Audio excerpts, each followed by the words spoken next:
Hello, and welcome to Introduction to Five Element Acupuncture. My name is Michael Kowalski. I'm an acupuncture physician licensed in the state of Florida and longtime Five Element Acupuncture practitioner, as well as director of the Five Element Institute. The Five Element Institute is sponsoring this continuing education course for 10 continuing education units. We are an approved provider for the Florida Board of Acupuncture and able to provide CEU credits through also the NCCAOM by virtue of our relationship with the Florida Board of Acupuncture and National Commission for Certification of Acupuncture and Oriental Medicine. We're very pleased to bring you this Introduction to Five Element Acupuncture course, home study course. Hope you enjoy it, and I hope you feel that you get something from this that inspires you and to learning more about Five Element Acupuncture.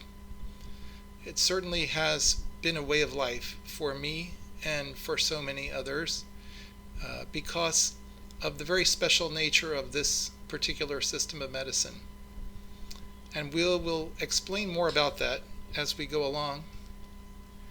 But first I wanted to start with a little bit of humor here.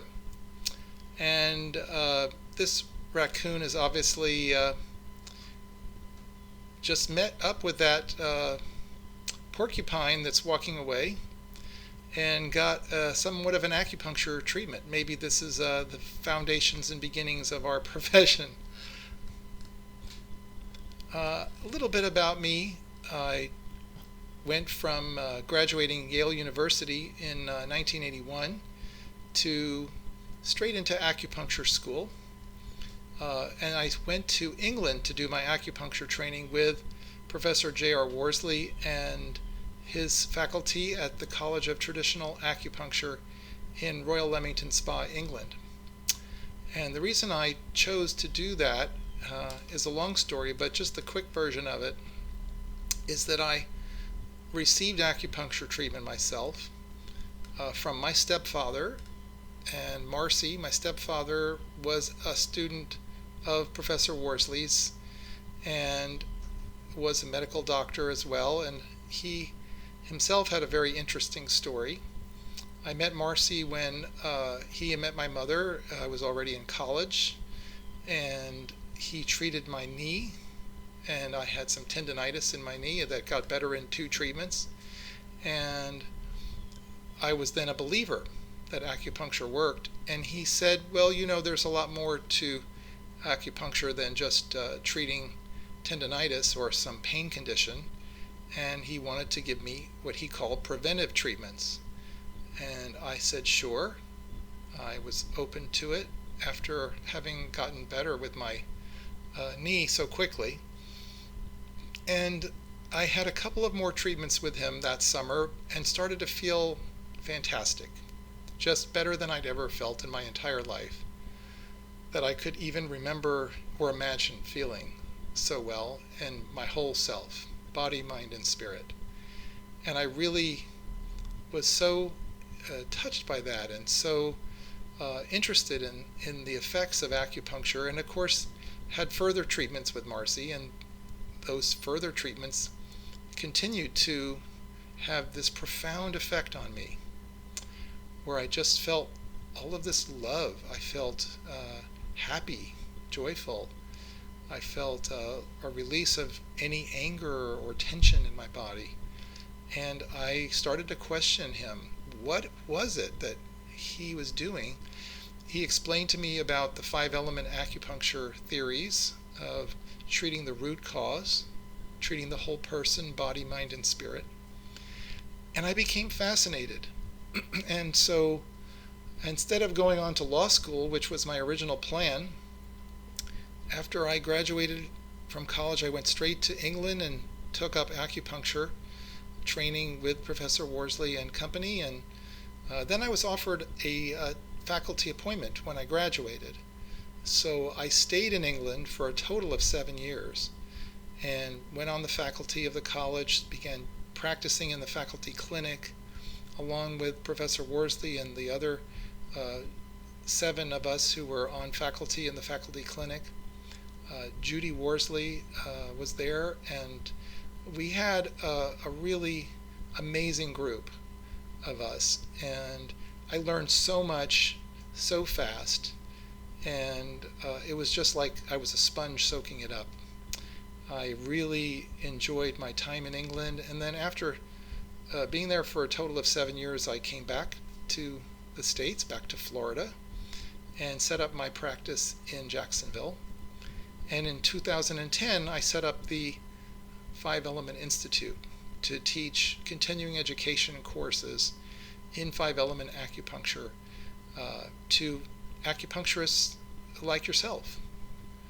Whether you're trained in TCM or some other style of acupuncture and have not had a great deal of training in Five Element Acupuncture, or whether you're a Five Element acupuncturist who's wanting to advance yourself, to grow your abilities in your practice, this course is for you. And I hope that by the end of this course, you will really have a better understanding of the theory and the diagnosis of how Five Element Acupuncture works. So the objectives of the course are to describe the fundamental principles of Five Element theory, to identify key qualities of each element in your patients, so you'll be able to understand how the elements work in people, and for you to see that in action when you're in the treatment room, to initiate developing your sensory skills of traditional diagnosis according to Five Element Acupuncture, and we'll go into detail on how those traditional diagnosis skills are developed and get you started in this wonderful journey. And also to deepen your understanding and rapport with patients. As you learn Five Element Acupuncture, it's like unlocking all kinds of doors that you can begin to understand patients and people in a much different way than you ever did before. And if you choose to further your acupuncture career by enrolling in our Institute's Five Element Acupuncture Training Program, this is the introductory module for the program. And you will get credit by taking this 10-hour home study course. You'll get credit toward your Five Element Acupuncture Training Program. And let's begin the journey. So this course is, as I said, the first module in the Five Element Acupuncture Training Program. We call it 5E for short. It is also a standalone course. So if you choose not to go on with your training, then this course stands by itself. But if you do choose to continue, then your 10 hours of this course will apply towards your certificate in Five Element Acupuncture. We're going to be having a lot of focus during the program and a little bit of introduction to that here on inner development, and in particular learning the Five Element skills and beginning to develop those. But I think both are equally important, because if you want to be a good Five Element Acupuncture practitioner, then you must learn to develop yourself in certain ways. You must learn to use yourself as an instrument of healing, as Professor Worsley calls it, to sharpen ourselves as an instrument, to make ourselves, in other words, a better conduit of energy on every level, and to get to know ourselves at a deeper level, and to understand ourselves and all of our elements and our spirit and our mind, and to understand it in the context of how Five Element Acupuncture is viewed on your patients. We also need to begin to develop this within ourselves. And in developing these skills, For me, it has been very much a life-changing process. And I would say that for everybody who I've had the pleasure of being able to teach, and I've taught many acupuncturists over the years, it's been a life-changing event for them as well. I think acupuncture school, no matter where you went to acupuncture school for your original training itself, is a life-changing event. But I think when you begin to delve into the depth of the five elements, you will see that it's going to move you and change you in ways you, I hope, find very exciting and rewarding. It does open up a whole lot of new worlds when you begin to understand people at a deeper level and understand them not only in how their mind and emotions are, but how that person is in their spirit. A little bit of history here of Five Element Acupuncture. The foundations of TCM begin very early in Five Element Acupuncture. So you could say that Five Element Acupuncture is really the foundation, the beginning of TCM, and it's before the 3rd century BCE. Around 400 or so BC, the book, the Huangdi Neijing, the Yellow Emperor's Classic of Internal Medicine, was first written down in the current form. There is some idea that the book was originally written at the time of the Huangdi, the Yellow Emperor, which was 2700 BC, and that the book was then burned when all the fires took place and all the books were burned around 450, 500 BC, and then it was rewritten around the 3rd or 4th century BCE. And in its current form, that is how we trace the beginnings of this book. And in the book, it describes much of the basic principles of Five Element Acupuncture, which are the foundation of traditional Chinese medicine. And it was very popular back in its day because it had a very holistic and spiritual approach. Of course, when the Cultural Revolution occurred in China in 1949, the communists came to power, and anything of a spiritual nature was destroyed, or people were persecuted who were teaching that method. So the Five Element Acupuncturists who were practicing in China before 1949 fled. Some of them were executed and did not make it out of China, but the ones who left, such as Wu Weiping, who is Professor Worsley's teacher in Taiwan, these who were able to get out of China on time continued the tradition and kept it alive. The key principles of Five Element Acupuncture, this is a system based on natural laws. So everything we do in Five Element Acupuncture is safe and for the good of the patient. As long as you follow the natural laws, you cannot do any harm to your patient. And this is a very important principle, that we go with the natural laws and work with them in all cases. Another very key point about Five Element Acupuncture is that it diagnoses and treats what we call the causative factor. That is the element that is the underlying root cause of each person's unique energy imbalance. And we call this the CF. So if a person's CF is water or wood or fire or earth or metal, and that is the way we would describe their CF in general terms, that means that that element was the root of their problems. And another key principle here in Five Element Acupuncture is that we treat the level of the person's dis-ease. So we say the level is either mental or spiritual, because people's physical problems never start on a physical level, unless of course someone had an accident, a mechanical injury of some sort, a car accident, trauma of some sort, then of course the trauma that creates a problem is of a physical nature. But even in those cases, the person's underlying imbalance has already occurred. Their CF has already manifested, most likely, especially after they pass a certain age. And then that imbalance will have much more to do with how their body and mind and emotions and spirit develop throughout the rest of their life. So let's go over the 5 elements here and what they are and what they're not. The 5 elements are different phases of energy. They are called elements. In the translation, it could also be translated as 5 phases, because these are just transitional phases of qi. And qi is throughout all of nature.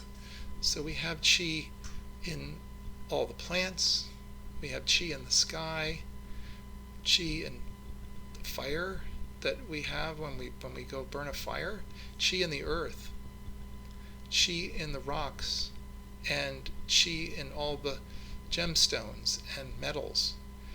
We have qi in the oceans and the rivers and the water. Qi is everywhere around us. It's in all living things. It's on all of our universe. And these are elements of building blocks, you might say, of the qi energy. And they manifest on a physical level, but they also, the same qi manifests as the 5 elements on our emotions, in our mind, and in our spirit. And so this qi cycles throughout the different elements. It doesn't just stay in one element. All these elements have qi, and it's different phases of this qi occur in nature all the time. And you can see it in the seasons of the year, for example. The wood element is associated with the springtime, and so the energy of wood then moves into the fire element in summertime, and then it moves into the earth element in late summer, which is kind of like Indian summer, July, August time of year. And then it moves into the metal element in autumn and to the water element in winter. So just as energy is cycling through nature in all these different seasons, so too does the energy move between the different elements all the time. This is a constant process of flow. And we want to understand that the 5 elements are the foundation of nature, as well as they provide on a very spiritual level for what we observe in nature when we really look through our spiritual eyes. And what I mean by that is, you can look at a blade of grass and you can look at a whole patch of grass and say, oh, there's the grass. But have you ever stopped to look at a single blade of grass and just behold it? Just take it in. Stop for a minute and realize that that is a unique blade of grass. And that blade of grass has the spirit in it. And so when you begin to observe all of nature that way, and you see a tree, instead of just passing by the tree and going, oh, there's another tree, if you stop and behold it, if you take it in, if you maybe go and hug the tree, or just be in the presence of the tree, even just observing the tree in a different way, slowing yourself down to do that, you begin to have a different experience of the tree. And so the tree is no longer just a tree. It is a living, breathing thing. And if you hug a tree, if you have already done that, or if you haven't, I recommend it, because you can feel the energy of the tree when you hug it. And that's part of tuning yourself in to be an instrument, is to be able to feel energy and to be able to sense it and to behold it. You can behold the spirit of that tree. Well, it's the same with people, even greater so, because people's spirit is so beautiful. When you see the radiant form of a person, as you're looking through your spiritual eye, you begin to see them in a whole different context than you do if you just pass by the person and say, oh, there's another person there. So I think in our busy world, we sometimes get so caught up in activity and doing that we forget to just slow down and be.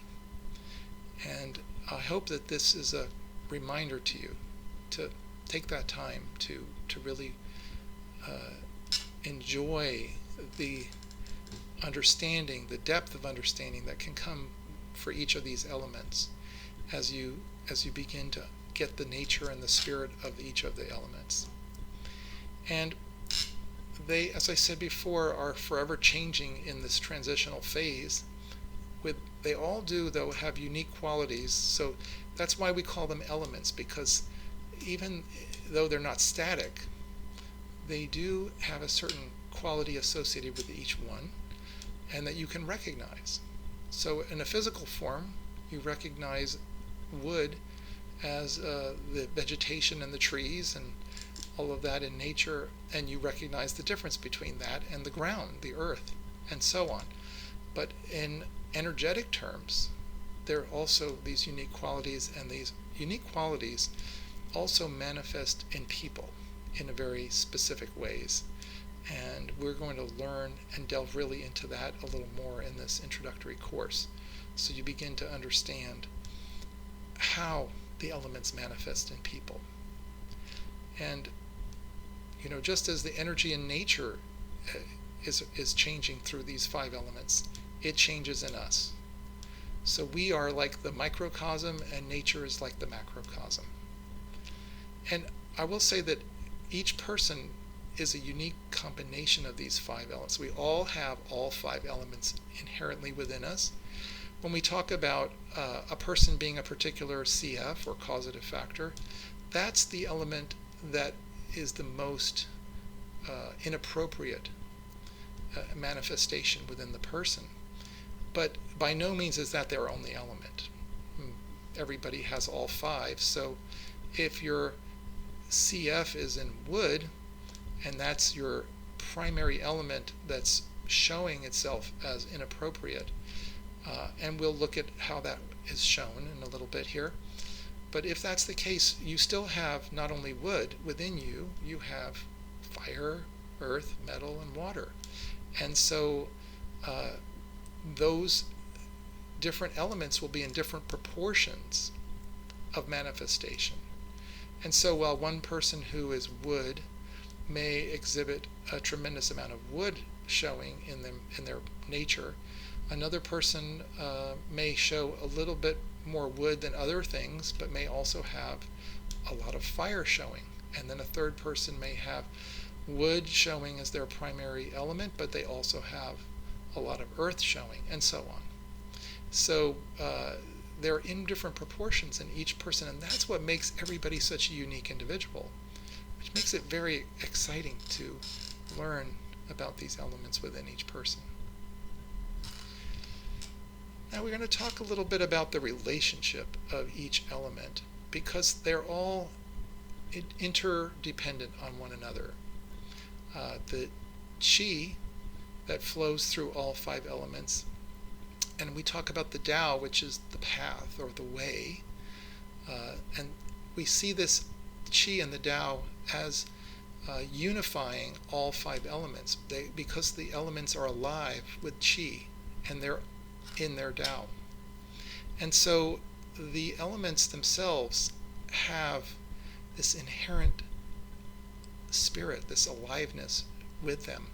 And one element works closely with another. They're all interrelated, and the way that they balance within each person differently, and the way they're comprised within each person, and the qualities that they reflect, all together form a person's energetic makeup, their physical manifestations of their body, as well as how they think and how they feel, how they respond to their universe.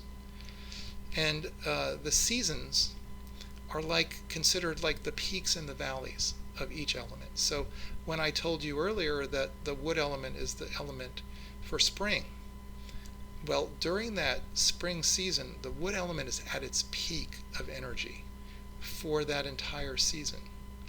And the rest of the year, in relation to the spring, it's in a valley. And so another element will come up in its peak.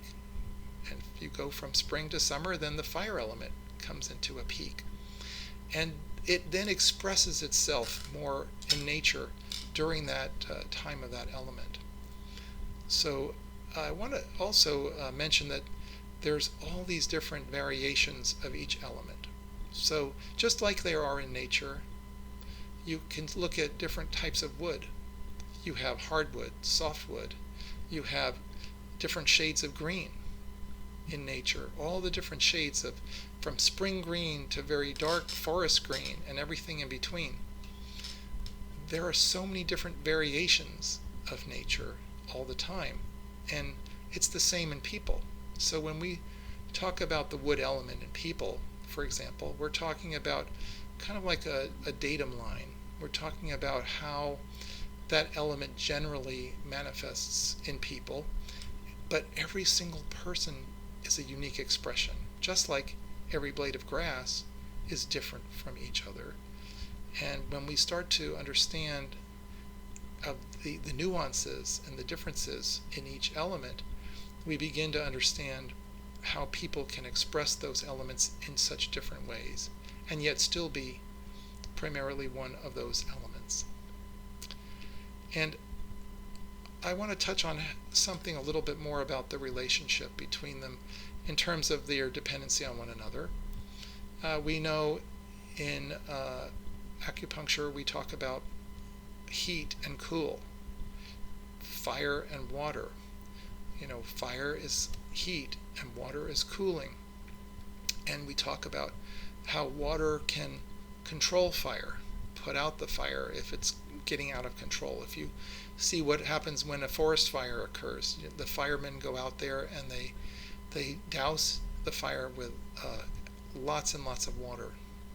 So these two elements can have a controlling effect on one another too, because if you have a very icy cold lake and you bring a lot of sunshine to, if the sun comes out and it warms the lake, then it might be a lot more comfortable to go swimming in than when it was icy frozen.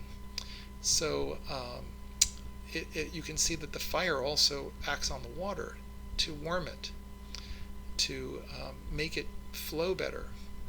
Instead of it being somewhat frozen, it can be unfrozen and flow in a liquid form. So each of these elements does this. And so it's very interesting to observe in nature. And I recommend for you to go out in nature and to explore all the different elements that you can explore and manifest these different variations in nature. Begin to see it, begin to observe it, and it'll be easier for you to see it and observe it in people when you really have a good foundation of understanding of what these elements express like in nature. So I want to talk about some of the laws of nature, the key laws of nature, because these are key to Five Element Acupuncture's understanding and how the principles of treatment that we use. And first of all, the law of mother-child. So what we say is that each element creates the next element, and the Chinese word for create is sheng. So this is the sheng cycle. So wood creates fire. And what do we mean by that? That if you want to have more fire, you need to have a good supply of wood to burn. So wood is the fuel for the fire, and by the burning of the wood, we have created fire. And now when you burn all that wood, and the fire burns it, then it creates ashes, and those ashes return to the earth and fill in and become the earth.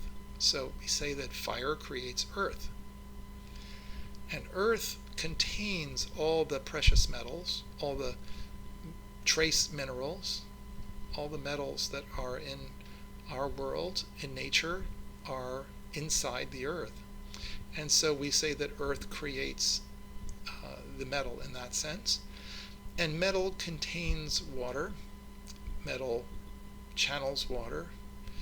It gives water its shape. Otherwise, water would just have no shape anywhere. But the metal of the earth, of the rocks, of the mountains, all of those are aspects of metal. And if you notice, when water comes down from the heavens as rain, it then flows into rivers and streams. And the channeling of that is the metal element. And the containment in the reservoirs is the metal element. So the metal provides a containment, a container shape, if you will, for the water to collect. And then, of course, water creates wood, because without the life-giving essence of water, wood would not grow. There would be no vegetation growth of any kind. So we say that the elements all create each other in this particular way, in this cycle. And it goes from, as you can see from the diagram here, if you remember the seasons, so wood is spring, and from spring it goes to fire, summer, which goes to earth, late summer, which goes to metal, autumn, and which goes to water, winter, and back to spring. So this is a continuous cycle. It's just a cycle of how the energy flows. Primarily, energy flows through the Sheng cycle. So when we do our treatments, we take this into account when we design a treatment plan. We're going to balance a person's energy within the 5 elements. We can use the Sheng cycle to help us to take energy from one element and bring it to the other. And the idea here is that the mother of the previous of the following element is the one that feeds her child.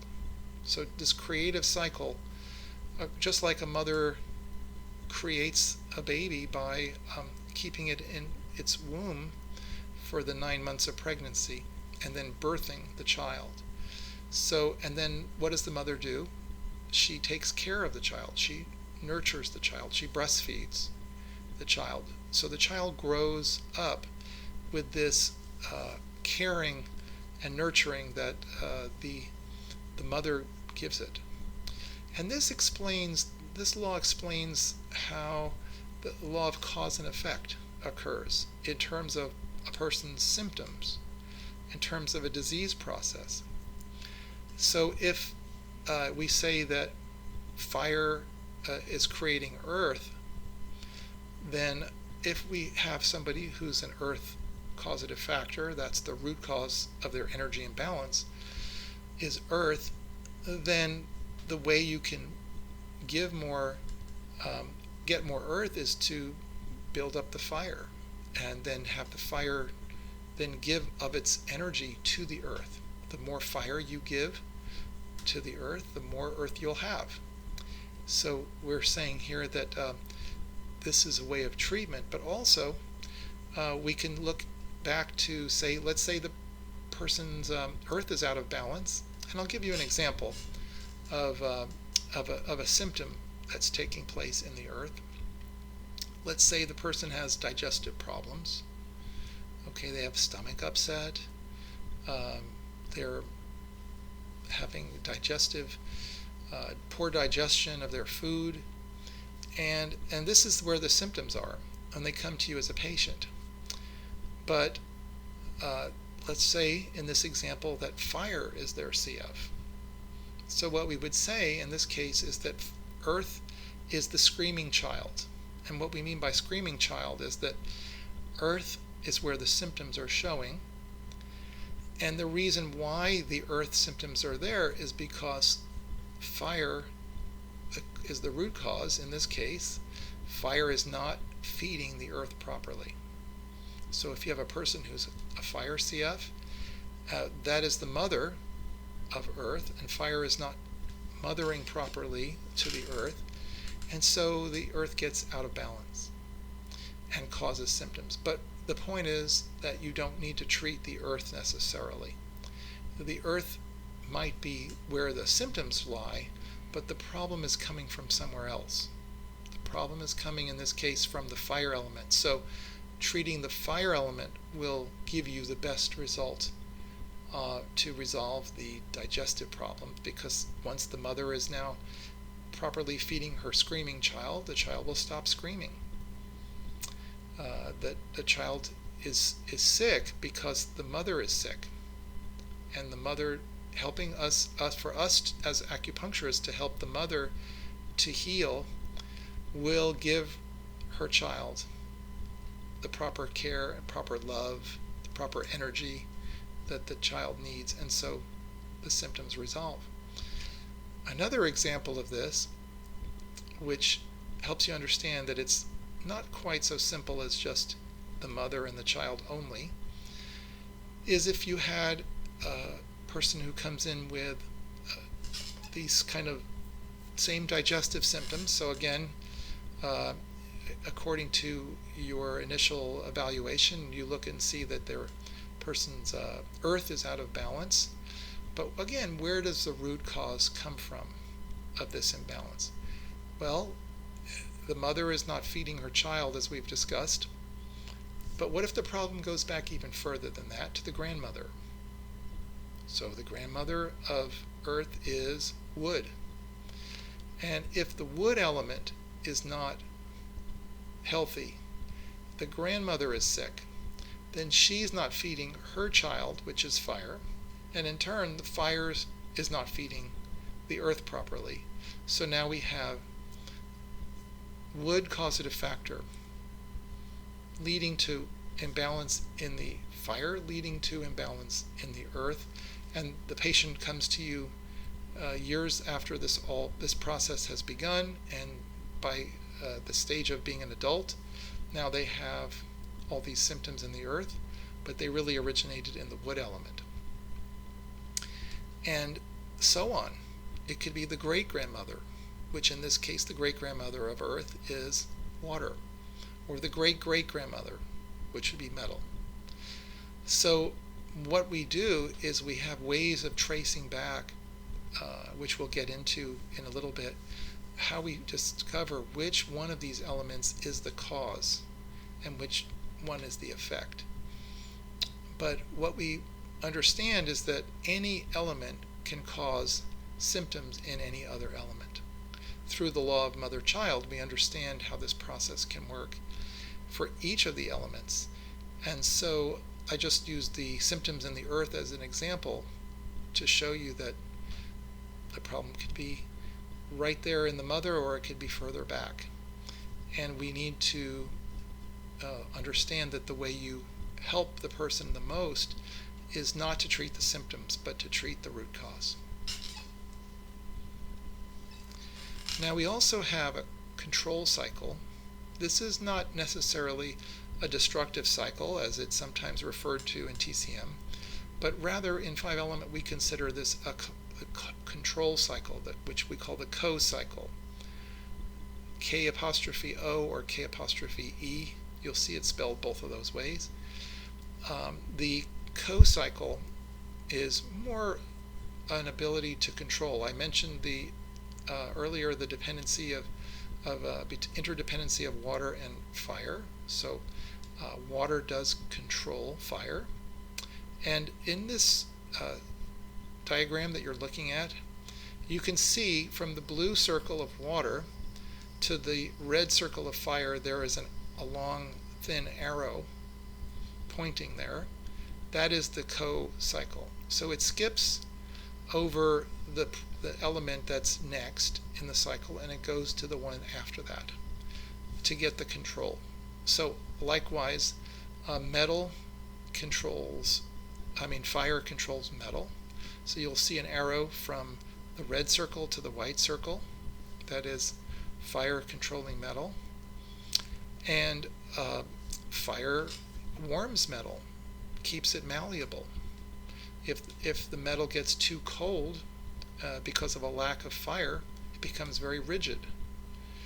If it gets warmed up with fire, it can become soft, and you can shape it into whichever shape you want to make that metal go into. So there's a control there. So these controls are considered more of a positive thing. Even the water to the fire, you can say, well, water puts out fire. Yeah, if you completely overwhelm the fire with water, it would. But if you just keep things a little bit moist and not overly dry, like if the forest has enough water in terms of rain in the forest, then it won't ever have a huge out of control blaze of a forest fire. So it's a positive aspect of the control cycle, that it keeps things in check. And again, metal controls wood. So if you wanted to thin the forest out and not have too much thickness in a wooded area, you could get your axe out, or nowadays you can get a chainsaw, and that's the metal chopping down the wood and keeping it from getting overgrown, which can also be bad for their ecosystem. Likewise, wood, you'll see the arrow across from the green to the yellow. That's wood controlling earth. And wood controls earth by the roots of the trees and the soil keep preventing erosion. If you look by a riverbank, you'll see how the water is cutting through the earth there. And very often you'll see root systems of trees along the riverbank that are holding the earth in place and maintaining the soil in that area, so it does not erode. So earth also controls water, because again you have all kinds of riverbanks, and you have streams that flow through earth area, soil that is compacted and lets the water flow down out into the sea. So yes, earth is a controlling influence on water, and so on, water back to fire. There is an aspect of destructive force. We won't be getting to that in this introductory course, but there is an aspect of destructiveness that can occur with the co-cycle as well. But it pales in comparison to all these positive qualities that occur all the time in nature and all the time within us. And it's important to note that the co-cycle is another way of getting energy transferred between the elements. It doesn't naturally flow along the co-cycle like it does flow naturally in the Sheng cycle, but you can transfer energy and move it across elements much more efficiently with the co-cycle. So when it comes to doing acupuncture treatments in the 5 elements, you'll see that we do use the co-cycle to bring about a balance of energy at times. There are a tremendous number of correspondences between the 5 elements.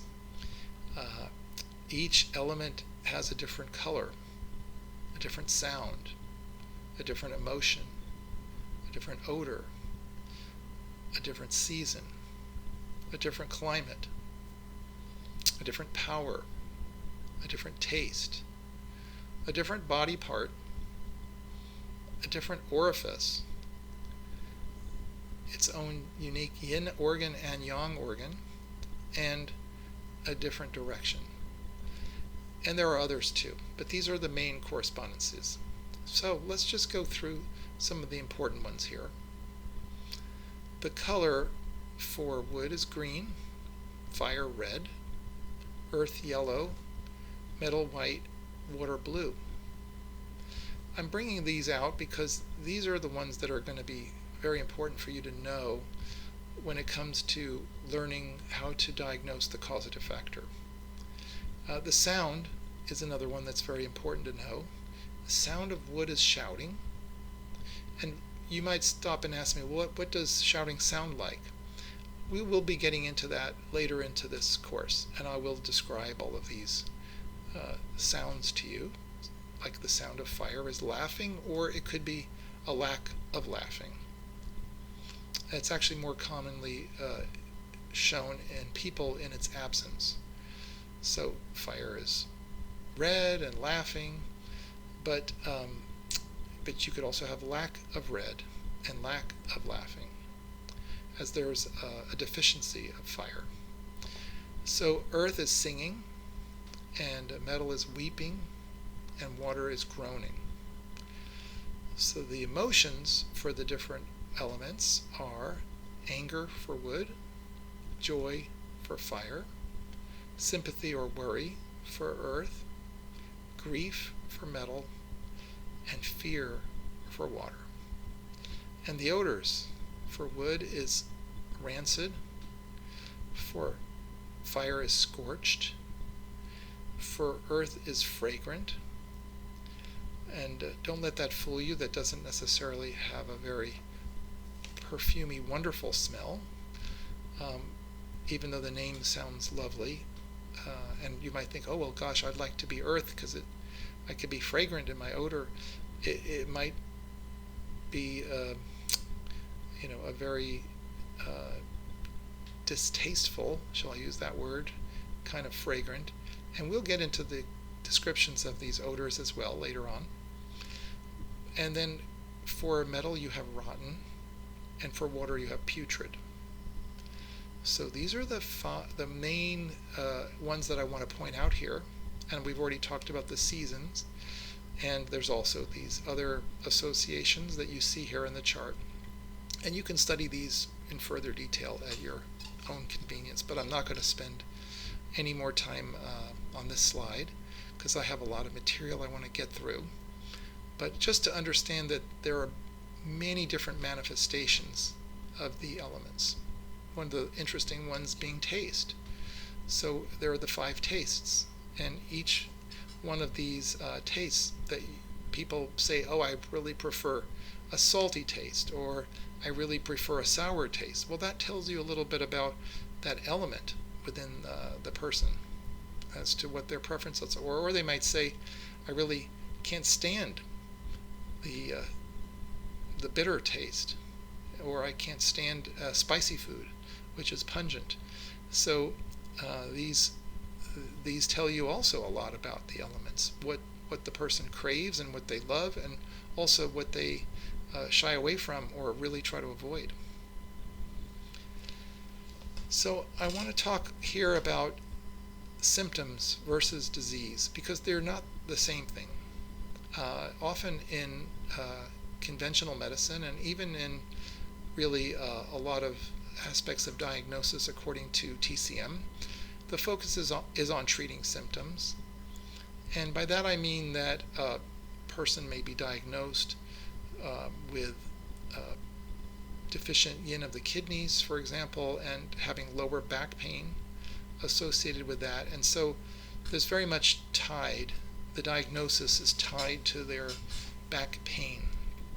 And so in treatment, the idea of the treatment might be to really help not only their deficient yin, but help it in the sense that it applies to their lower back, the lumbar area of their back, and their kidney area.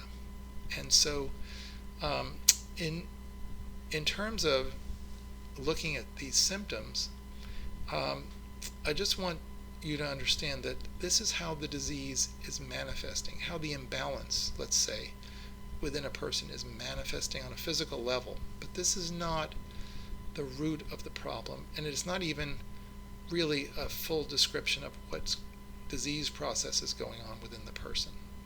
To understand the disease in terms of energy, to understand that this is an imbalance of their chi, which is causing this particular symptom to manifest, begins to approach it. But also, when we look at the elements, as I showed you in the law of mother-child, you have to go beyond just looking at what element is associated with whatever symptom, because the element that is showing the symptoms may not be the element that needs to be treated. To really, really help the person as a whole, you need to treat the underlying condition, and you might say the disease of the person. the dis-ease.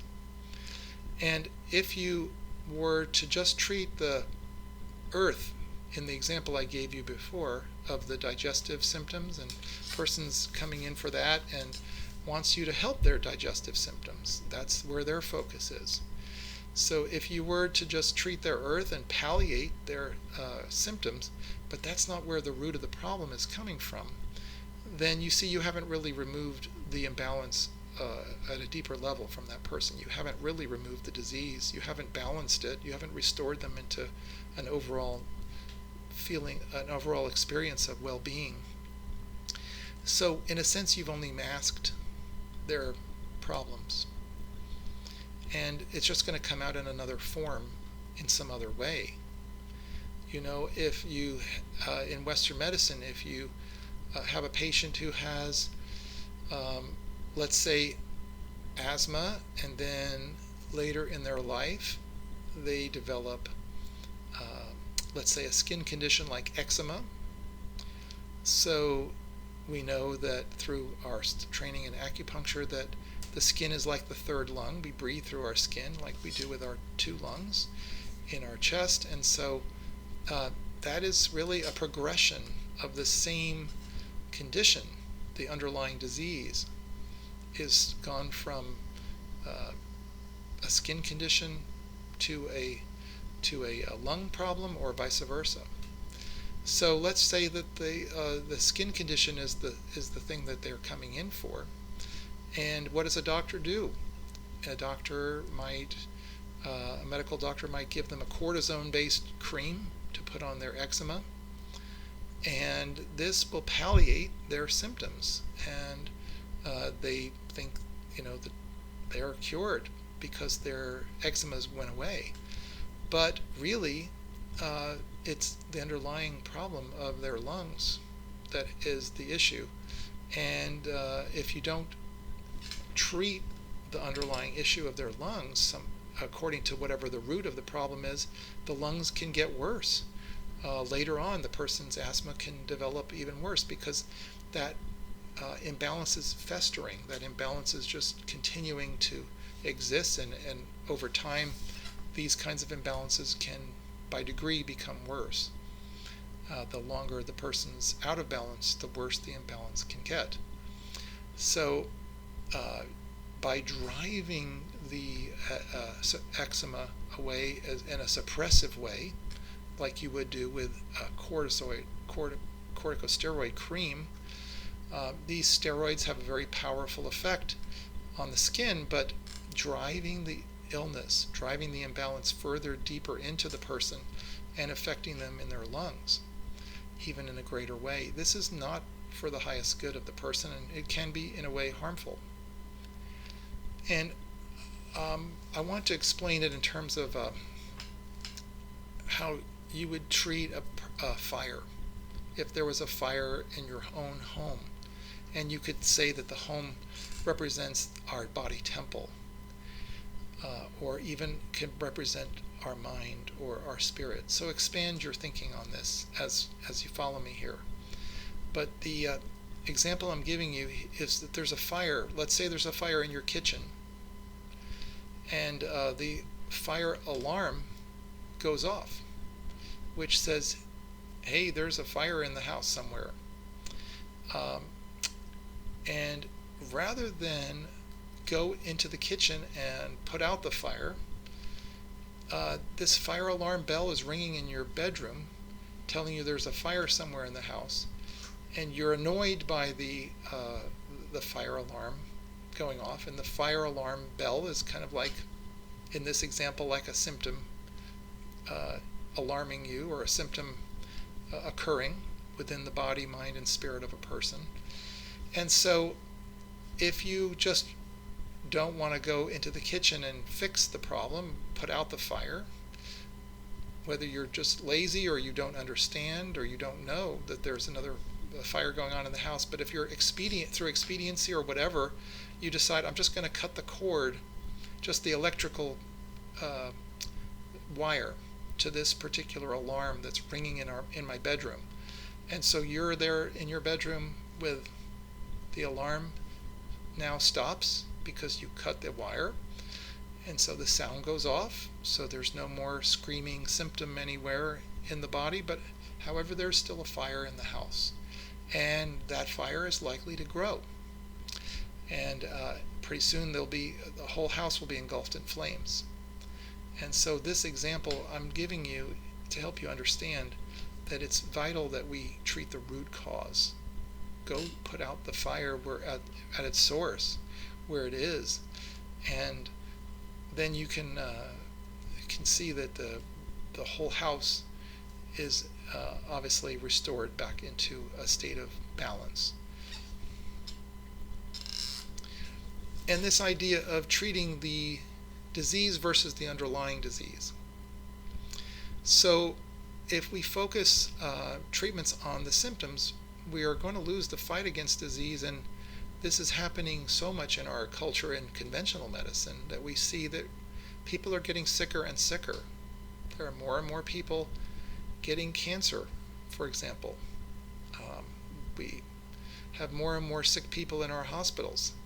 So even though there's so many tremendous advances in medicine, we've made so much technological progress, I think in a way, with all this technology, we're getting further and further away from treating the spirit of the person. We're focusing on the machines that diagnose the person, the MRI machine, or some kind of nerve conduction study, or other kinds of tests that are being done on the person, and blood tests and so on. And we're not really dealing with the person who has the disease.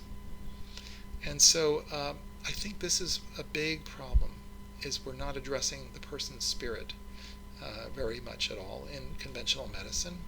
There are some exceptions to this. I'm not saying all medical doctors are working that way, but I'm saying too much of the time we're getting more and more reductionist and specialized in medicine. The problems that you have with cardiology, are something that a cardiologist deals with, but God forbid you'd have another problem with your gastrointestinal issues while you're at the cardiologist's office. They're not going to address that for you. That's not their area of expertise. And it's kind of like stay in your own lane kind of thing. So you have to look at people as a whole. The heart and the digestive system are not completely unrelated systems, any more than any of our elements are unrelated to the other elements. So we as Five Element practitioners can look at the whole person and understand them in the whole context, how the mind affects the body, how the spirit affects the body. These are profound effects, and the more we begin to understand the person as a whole, we begin to see the whole picture of what's going on with their disease. And we can start winning this fight against disease instead of losing it, and more people getting sick. And you understand here with my previous example that I gave about the skin issue with the eczema and the lungs, that you are palliating. If you use a palliative approach like with steroid creams, for example, it's going to drive the disease deeper within the person. And this does make it more difficult to treat them, because the disease process goes deeper within them, and it doesn't just go deeper into their body physically, it can go deeper into their mind, and even more so, it can go deeper into their spirit. So, bottom line, to truly treat and cure a disease, we have to treat the underlying cause of the disease. So for that, we have this lovely aspect of Five Element Acupuncture, this really, really profound aspect of the work, which we call the causative factor. And we've referred to this a little bit already, but I want to go into it a little more and tell you that these elements in us, as well as the elements in nature, go through these phases, and we go in and out of balance all the time, as a young person and as an adult. But when we're young, we don't have a causative factor typically, not yet. We're born, unless you're born with a birth defects and born with a causative factor from genetic causes, that can happen occasionally. But the vast majority of us are born with all 5 elements in a balance. There can be predispositions for certain elements to be more strong and other elements to be weaker, but they're just at the stage of our birth. These are just predispositions we come in with, but they're not necessarily going to manifest that way in our life, because our environment that we grow up in plays such a huge role in the development of our causative factor. And so these elements go in and out of balance many, many thousands of times through the course of our young lives. And when one element continuously gets bashed and continually goes out of balance over and over and over again. And let's just use as an example, if you grow up in a home where there's a lot of shouting and yelling and anger, remember we talked about that would be associated with the wood element. And so there's a lot of wood energy in this kind of a house, and the wood element within the child can go out of balance repetitively over and over and over again, thousands of times, much more so than any of the other elements going in and out of balance. And so when the wood element goes out of balance for the 10,000th time or what have you, it may cripple that element. When I say cripple it, it's like the straw that broke the camel's back. That element then will not go back into balance by itself. It did for the first 9,999 times go back into balance, because nature has a wonderful way of restoring itself. But if that same element gets bashed over and over and over again, and there's continuous, regular yelling and screaming and anger in the household, it's a very tense environment to grow up in. And that child who grows up in that environment is going to have a weaker and weaker ability to restore itself in whatever element is getting bashed. And in this case we're going to call that the wood element in this example. So that then becomes their causative factor. The wood goes out of balance for the 10,000th time and doesn't go back into balance. And that then, it remains out of balance for the rest of their life. And that is going to begin to influence their development of their personality, their physical development as well, and the mind and the emotions of a person. And of course, on a very deep level, it will influence their spiritual life. So this one element that is the original root cause, and this happens for everyone by the age of 7. Sometimes it happens quite a bit earlier than 7. It can happen 2 years, 5 years, or what have you. But certainly by the age of 7, we all have at least one of our elements that has gone out of balance. And then that element in turn, let's stick with the example of wood here. So the person develops a wood CF. Let's say they're 5 years old and they've, finally the wood just can't go back into balance by itself. So that's the primary element, the first element, what we call the causative factor, that goes out of balance. And then in turn, remember your Sheng cycle, so the wood is the mother, and now it's not going to properly feed its child, which is fire. So the fire element can go out of balance. And then the next element going out of balance, because fire is not healthy and balanced anymore, now the wood has caused the fire to be out of balance. And now the fire is causing the earth to be out of balance. And so on around the Sheng cycle until the person comes in for treatment as an adult. They've got all their elements are out of balance and have been for many, many years. This could be happen very quickly after the age of 7.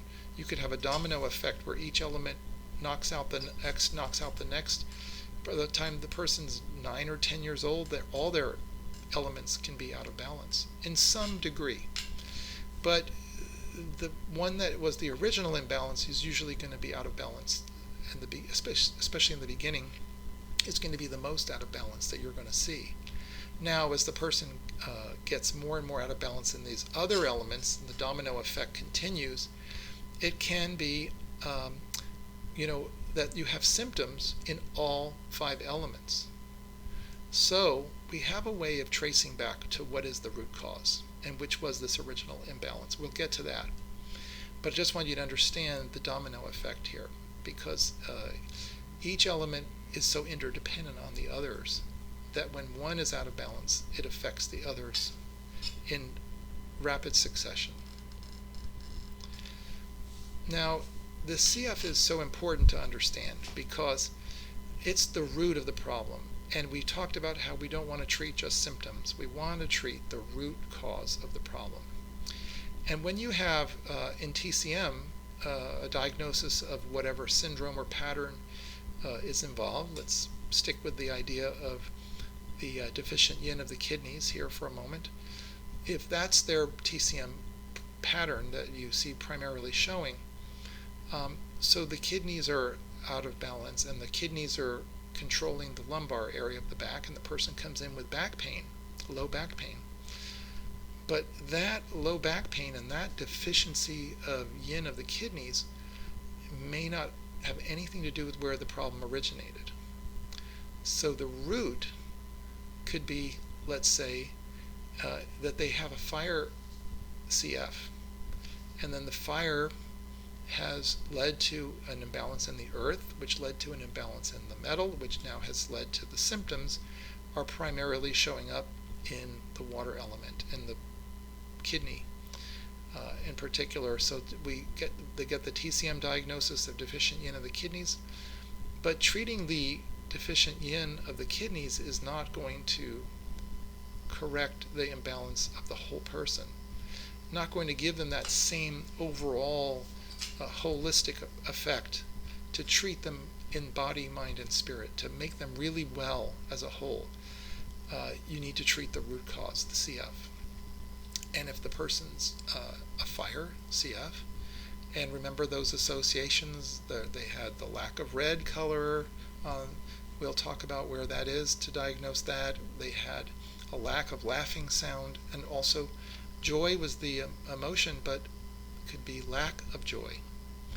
That's primarily how you see a lack of fire. Manifesting a deficiency of fire is a lack of joy. So the person's going to be unhappy, less joyful, certainly, than they would appropriately be.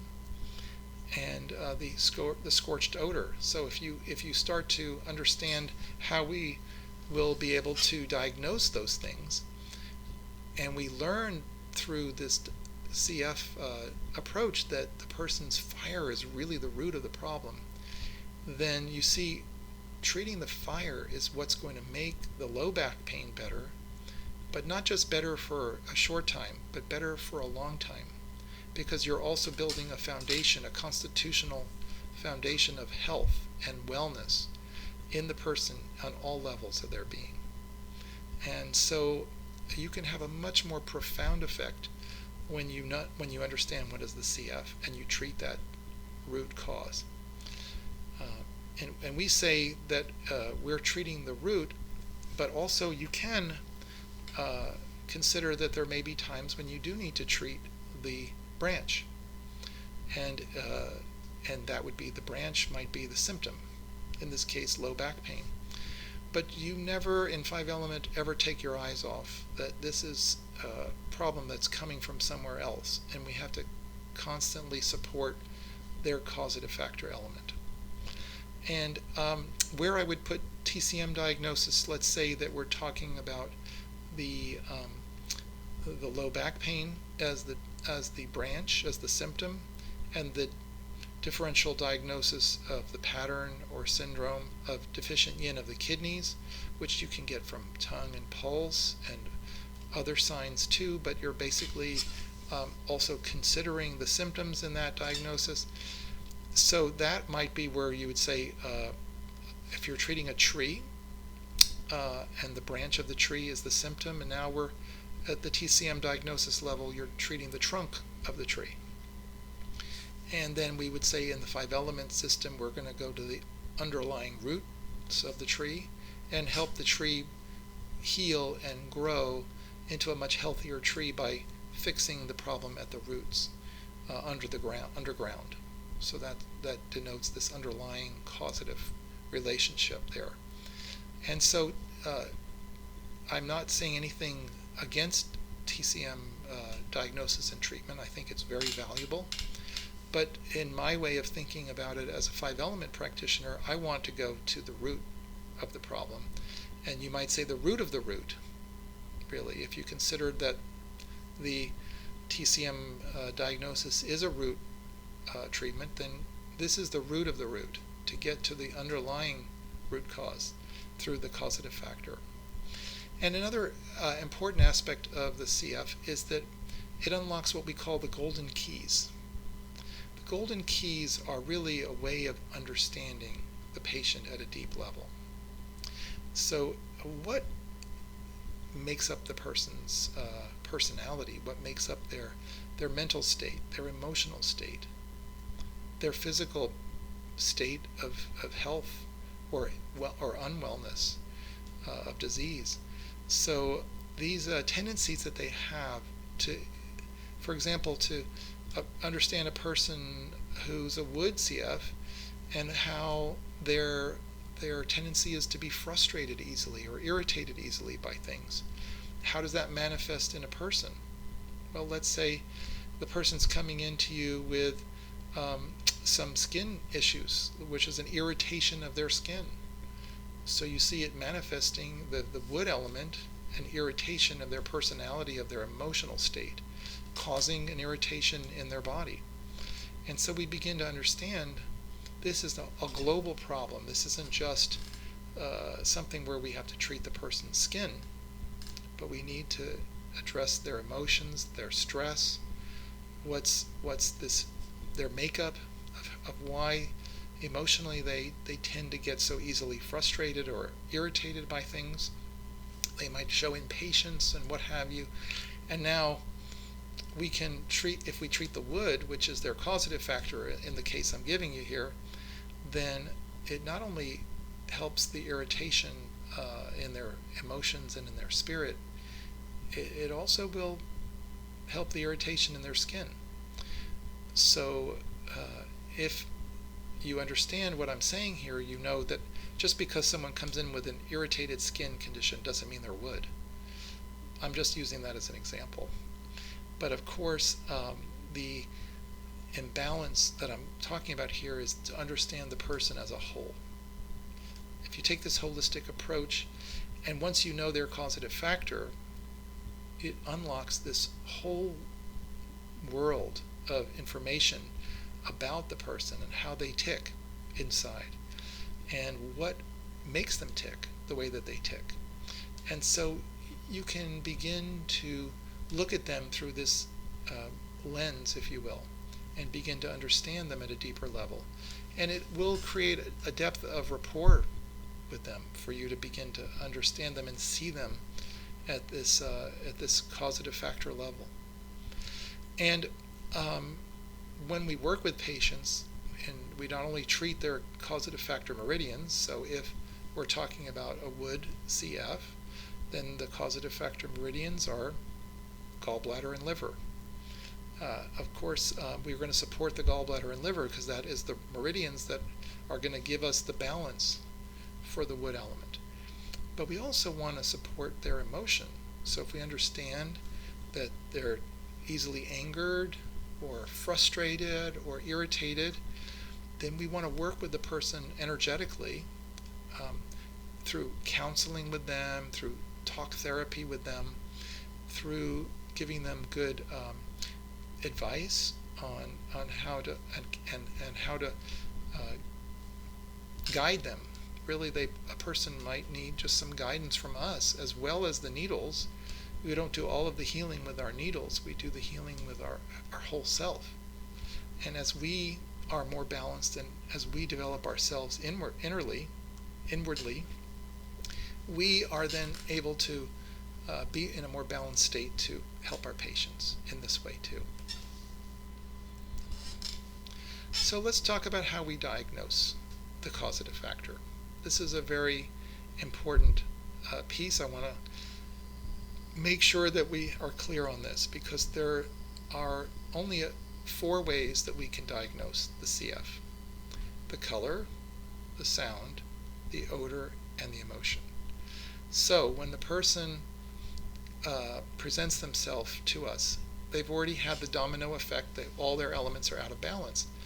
But when the original cause occurs, whenever that was in the person's upbringing, and let's stay with the wood example here, just to keep it consistent for you. So if the person's causative factor is wood, when that imbalance occurred at the very early age, before they were 7 or by the age of 7, then the color of wood will appear on their face. That's the green color, and also can appear on different parts of the body, but primarily we see it in the face, and I'll tell you where in a little bit that we look for it especially. The sound of their voice will change to a shouting sound, or it can actually be a lack of shouting sound too, but primarily we would normally see it typically as a shouting sound. I hear it as a shouting sound. And then they will develop an odor, a rancid odor. It goes with wood.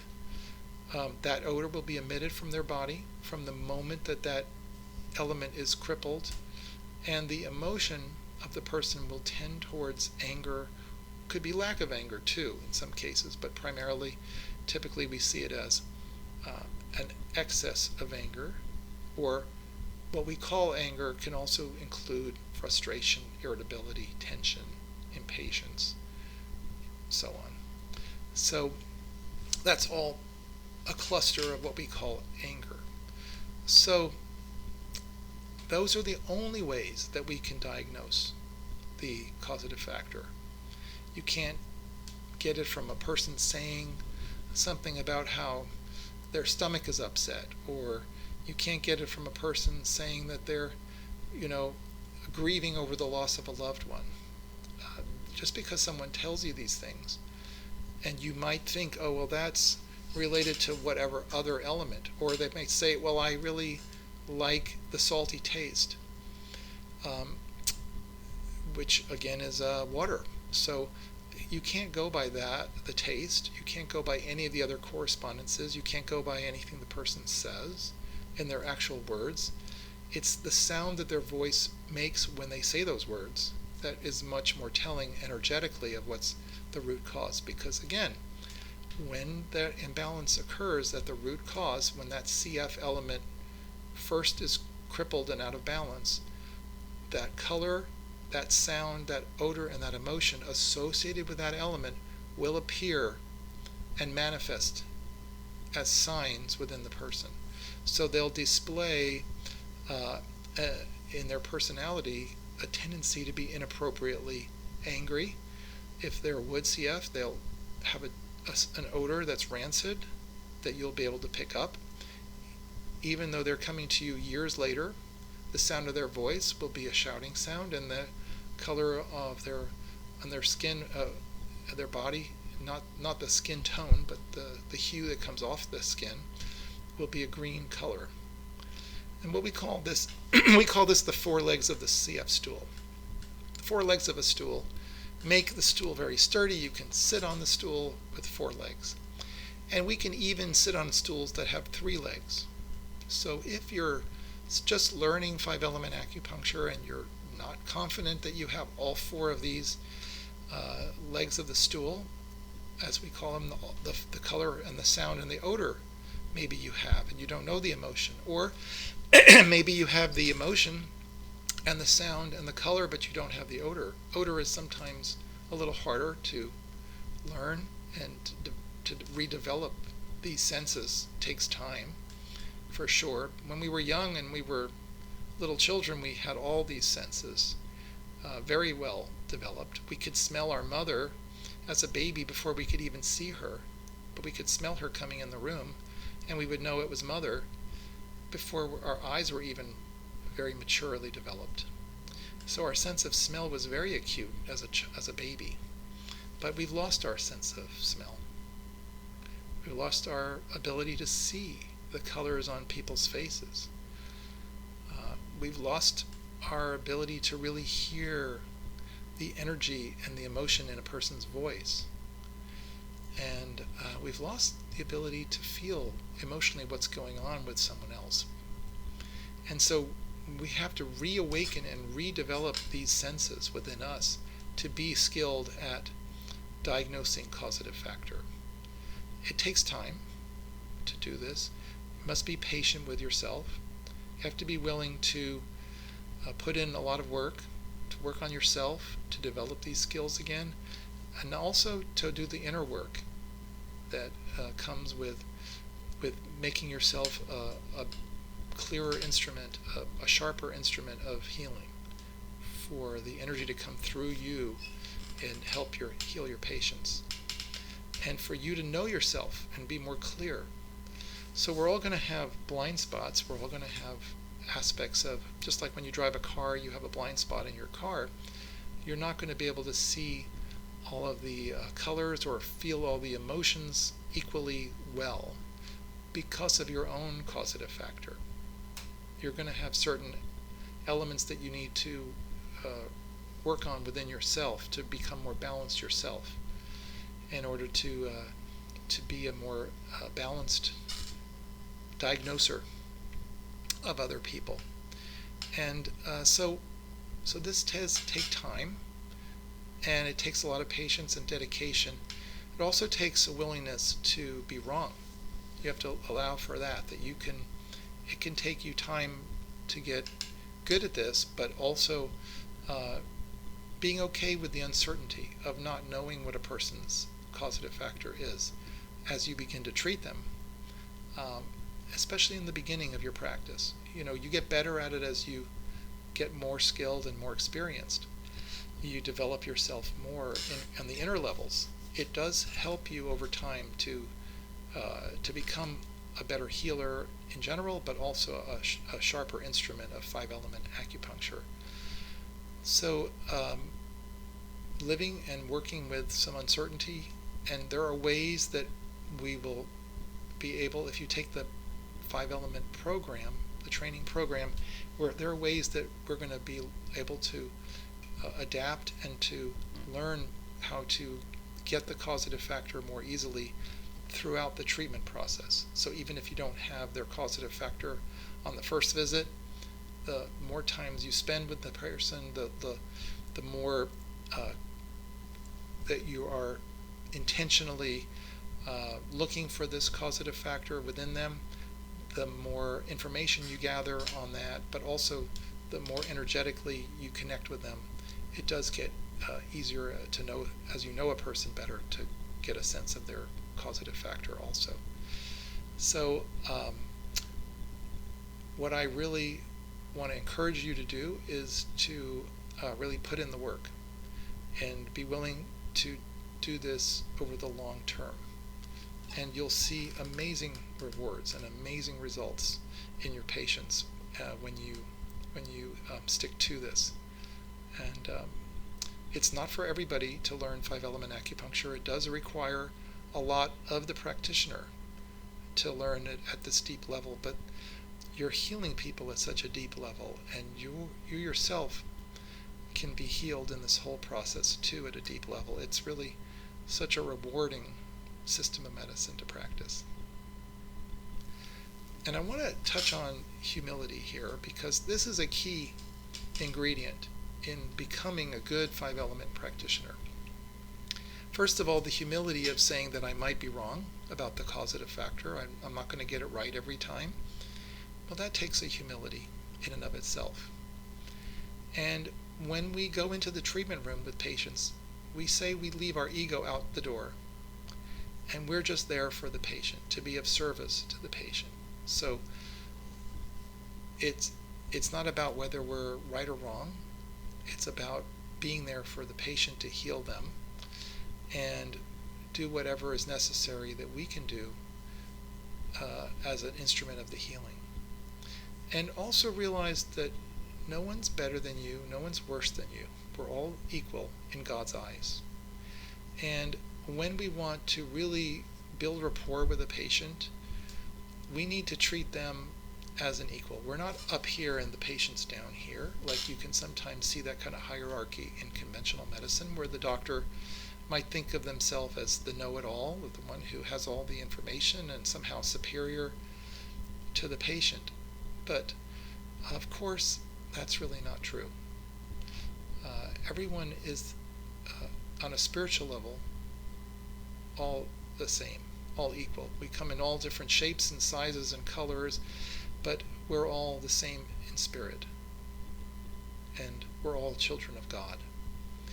And when we communicate with other people in a respectful way, in a deep way of a spiritual connection with one another, then that's the way that the healing can really begin. So humility is a huge part of that rapport building process. And as I mentioned, living with the uncertainty, that takes humility. And it takes humility to understand that you're not as good as you're going to be. So you have to start somewhere, though. So start where you are right now, because you're going to get better at the diagnosing skills of the color, being able to see the colors on a person's face.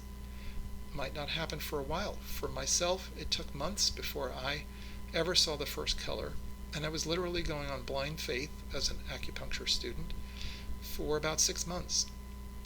And then I suddenly began to see some colors on people's faces, and very exciting to be able to see that. And a whole new world opens up, like I said, to you when you begin to be able to diagnose a person's element at the root cause. But it takes time and effort and focus to reawaken our senses. We have to focus on redeveloping them and sharpening our senses, which comes over time. So that's why this program is going to take a good year for you to really develop yourself. And even beyond the program, for the Five Element training program, is get into practice and really keep working your inner development and your skills, so that we can be the kind of sharp instrument, a clear instrument of this spiritual energy, and channeling that energy to our patients in this healing context. We need to be humble. Humility is probably the first quality we need to have. And inner development, we need to understand that we do have these blind spots in ourselves. If you're a person who's an Earth CF and you're pretty far out of balance in that way, you may have a great need to take care of other people. Earth is about sympathy and worry.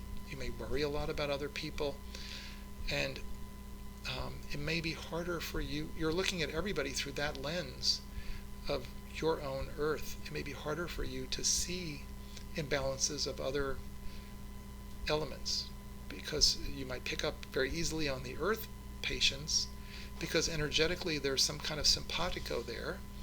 But these other elements, and you're going to have patients from all the five elements who come to you. And remember, we all have all five elements within us, but the causative factor will be from one of those five, and you'll get a variety of patients coming to your practice. And if you could only help the Earth patients who are like you, you would really be very limited in how many people you could help. So the more balanced you are in your own inner development, the more balanced your elements are, and your emotions and your whole self, the more tuned in you are in terms of your spiritual attunement, the better. that will make you a better practitioner. So as I said earlier, spending time in nature is so important. Getting to be in touch with all of the elements. Really getting a sense energetically of each one of these elements as you experience them individually and collectively in nature. And very important to receive 5 element acupuncture treatment yourself to balance yourself. Again, the more balanced you are, the more you're going to be able to have a wider ability to help more people, because you yourself are able to diagnose them and see them as they really are, if you're in a more neutral state yourself. Your own emotions become more appropriate. So the more appropriate your emotions are, the easier it is to understand when someone's emotions are inappropriate. If you yourself are grieving and you're a metal CF and you're empty inside and you meet another person who's like you, you might not even think that there's anything wrong with that person. That could be your blind spot. You might not realize that they have grief as their primary emotion that's out of balance, because you yourself are out of balance in that way. So, but when your metal becomes balanced, and through acupuncture treatment, through being out in nature, are the best ways to do this, then you would be able to pick up on their grief being over the top or in some way inappropriate. So this is an example I'm giving you just to show you how important the inner development is as a 5 element acupuncturist. We're going to stop here and take a break, so we'll come back on the next video.